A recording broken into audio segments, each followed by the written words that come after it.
Apple, Amazon, and Google. They get you your phones, your packages, and well, allow you to search weird things on the internet. But these companies are all synonymous with one other thing: jobs. Lots and lots of jobs. But what's the economic, social, and political impact of thousands of people moving into a town to work for one company?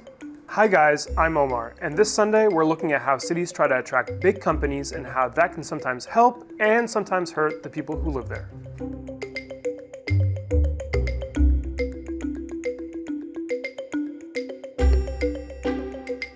Okay, so in case you haven't heard, Amazon, led by the richest man in modern history, Jeff Bezos, has been on the hunt for a second corporate headquarters, otherwise known as HQ2. And while despite being a somewhat open process, it's been one hot mess, to put it bluntly. This is only the sixth big public auction in US history.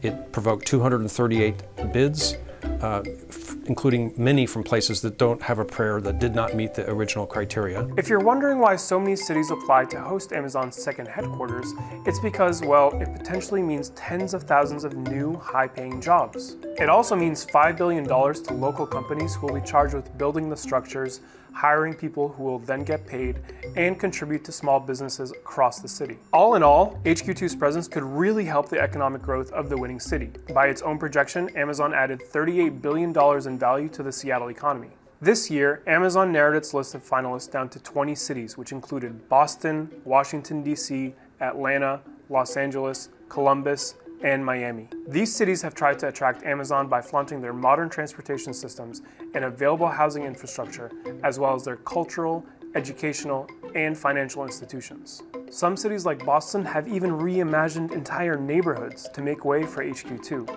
Check out this video that Boston submitted with its bid. Sounds great, right? Except Amazon might be looking for a whole lot more than that in the form of tax incentives from those competing cities. So they've been told that you need to offer long-term, deep tax discounts, property tax abatements, sales tax exemptions, income tax credits. Companies are like people. They pay three main kinds of taxes: income, sales, and property. And in many cases, especially for big deals, those taxes all go away for a long time. So you might think, wow, Amazon's pretty ballsy to expect all of that. Well, Amazon's gotten a lot from its years in Seattle, allowing it to become the second most valuable company in the world at $768 billion just this year.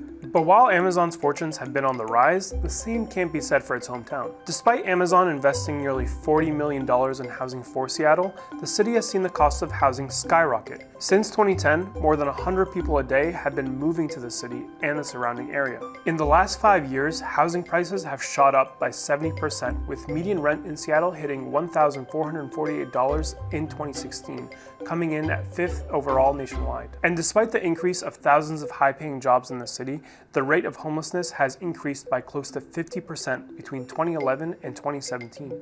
I got, economically zero unemployment in my city, and I got thousands of homeless people that actually are working and just can't afford housing. So that's what's been happening in Seattle, and now Amazon is looking for incentives in the next city it moves to. Oh, and by the way, Amazon does not receive any tax incentives from Seattle. It's only there because it was founded in the city, and maybe the fact Washington State doesn't have any kind of income tax. We know that three bids exceeded $7 billion from St. Louis, Newark, and Montgomery County, Maryland. And this is going to be perhaps the biggest subsidy deal in US history. It may rival the $8.7 billion deal that Washington State gave Boeing 5 years ago. And these incentive deals are actually pretty common. States and cities will often throw this kind of money at big companies. Like Ohio's $120 million to GE between 2007 and 2011. And Wisconsin's $3 billion subsidy deal that went to electronics manufacturer Foxconn. And that's just a drop in the bucket for these types of deals between companies and local governments across the US. Studies have shown that the total amount of subsidy deals for corporations could be worth anywhere between $45 and $90 billion. The rate at which these deals are made has also tripled since the 1990s. But this phenomenon goes way back. The history of incentives goes back to the late 1930s. Mississippi created the first program intentionally designed to lure companies from the Midwest and from the Northeast. The whole system really took off, especially after World War II, when the interstate highway system got built starting in the 1950s. And by 1976, There's a cover article of Business Week talking about the second war among the states, that is, the war for jobs. Naturally, these deals have generated much controversy over the years, and in 2006, the Supreme Court overturned an Ohio court's ruling that said such deals were unconstitutional. We don't have a federal industrial policy to rein in the states from spending excessively in these chases or from actively pirating for each other. When free trade deals were being made left and right in the 80s and 90s, and factory after factory either shut down or moved abroad, many cities and states sought to attract other industries for their workforces. Enter the tech industry. As tech took off in the US in the 2000s, local and state governments started to compete once again to woo these companies to replace the long-gone factories. And sure, a lot of big tech companies have their home base in Silicon Valley, but they've also opened up data centers to store the immense amount of data that they generate. 26 states have created incentive programs to bring in these tech data centers. And a report found that Google, Microsoft, Facebook, Apple, and Amazon have received $2 billion in subsidies for 11 data centers in the past decade. So with that much money being spent by taxpayers to build data centers left, right, and center, you'd hope that there'd be a lot of jobs as a result, right? Well, the study also found that these data facilities only employ under 200 people on average, and these states had spent roughly $2 million per job created. We can point to examples of incentives that have worked, and usually those are programs that don't benefit one program hugely, but instead target a whole industry. But while it's possible for a local government and the dominant industry to work together to better a city or a state, there's still the question of over-reliance on a single industry. Take Detroit, for example. For about 70 years, Detroit was the home of the American auto industry. But when international competition grew, it became more expensive for the industry to remain in Detroit with the numbers it had in manufacturing and employment. As the auto industry started to leave Detroit, the city's economy collapsed.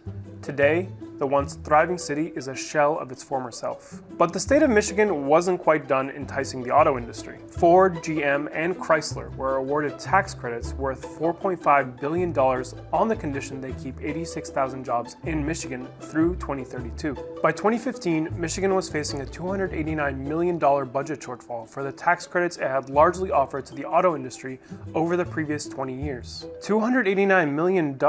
Does Flint even have clean water yet? Nope. If we pick smartly and pick companies that have a future, we can grow the whole industry over time and also increase the likelihood that the companies will stay put in that area because they see value in being tied to the local university, the local training program. So given how little so many cities and states across America often get out of the presence of these massive companies, many of them have started fighting back, including Seattle. Last year, Seattle proposed what was called an Amazon tax that would see Amazon tax $275 for each employee, something that they could have easily afforded. While the tax was not completely aimed at Amazon, the tech giant was certainly the main target. The city council unanimously passed the resolution, but only a month later, as the city council faced intense pressure from Amazon and business leaders in the city, it was forced to repeal the resolution. I don't think head taxes are the best way to approach this deal. I think that you have to have a comprehensive approach. We know how to do this. It's called community benefits agreements. But the idea of an employee head tax is popular far beyond Washington state. About 43 miles from our San Francisco studio in Mountain View, where close to 40% of the workforce is employed by Google, there's a proposal for what some have called the Google tax. And we decided to go talk to the mayor of Mountain View. This guy, Lenny Siegel, who helped introduce the proposal for the new tax that would make companies like Google pay a head tax for every employee. Mayor Siegel's lived in Mountain View since 1972, and while he's seen it change a lot, its core culture, he says, hasn't. Before Google was in Mountain View was a thriving tech center. We're actually the birthplace of Silicon Valley. There's been a gradual transition in Silicon Valley away from physical manufacturing to software and services. And Google is one of the companies that represents that. The tax, which isn't officially called the Google tax by the way, would charge all companies in Mountain View a tax per employee based on the size of the company. That yearly tax revenue could amount to over $3 million, almost half of which would be coming from Google. And for perspective, right now all businesses in Mountain View pay a yearly $30 flat fee, regardless of size. That brings in about $250,000 to the city. Now it's worth noting that Mountain View never offered any incentives to Google. Instead, because of the pre-existing knowledge from the semiconductor business and NASA, Google was attracted to the city. But why does Mountain View need this extra tax? So it's a problem for our communities and in fact a problem for our employers. Housing here is extremely expensive. The value of my house has gone up maybe by 20 times since I bought it in 1972. And we don't have transit other than Caltrain to get people to work. And the mayor's not worried about alienating companies with this tax because he knows that the lack of affordable housing is scaring away potential employees. The tax that we're proposing is so small compared to the payroll of any of the companies that are here that we don't think it'll have any negative impact on their plans to continue doing business or even to expand here. So is this what our fiscal future looks like? Stuck between bad incentive deals and coaxing companies into paying their fair share? There may be times where incentives will work, but by and large, the best way to create a sustainable business community is to focus on education, to focus on the quality of life, to protect the environment, make it a place where people want to live. And for companies like Amazon, that might be prime advice. Sorry about that, guys. Don't forget to like, share, and subscribe. And come back next week for another great video.